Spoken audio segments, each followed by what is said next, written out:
It seems like you want to call a town hall meeting. Yep. And really invite questions and dialogue back and forth. And even if you had to give them in the east side, the north end, the south side, to go around and do that.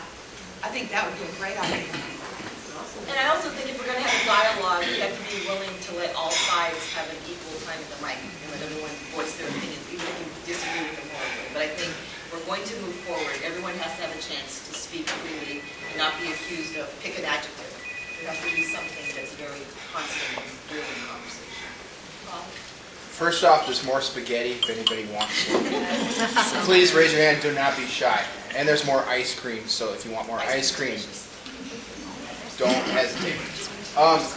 Because it is May Day, it's almost appropriate to say, I think we honestly need a revolution.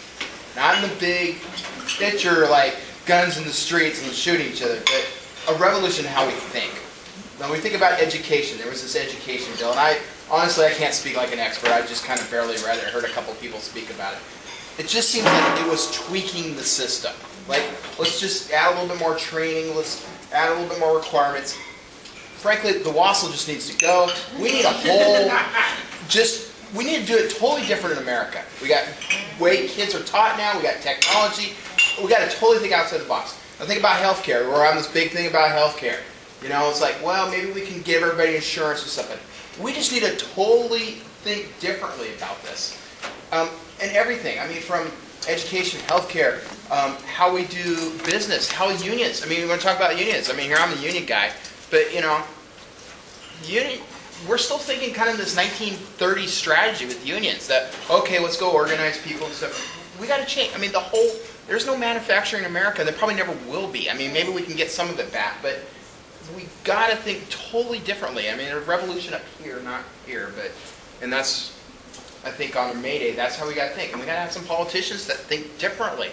I mean, you talk about, we're kind of getting this rut of, well, I mean, one of the things that American Solidarity works on is clean elections. And that, can we get taxpayer-paid elections? If you're running for office, you get a set amount of money to go out and campaign with. And that way you're not going to the corporations going to get money. You're not going to the unions to get money. You're not getting, you got to pick a side if you're a Democrat or Republican. Here's your friends and here's your foes. And whoever gets the most amount of money wins. Because that's the system. You want to run for state rep? Larry, how much did you need to run last year? 232,000. Marilyn, what are you looking at to run for mayor? 200,000. That answers it right there. And if you want to run for congressman, you're talking millions of dollars. You're talking, if you're senator, tens of millions of dollars. Barack Obama and John McCain spent close to $1 billion. I think they exceeded that. How many schools, hospitals, you name it, could have been built with that amount of money? So. And having to raise that kind of money automatically eliminates a huge pool of people that can control. That's the worst part. Yeah.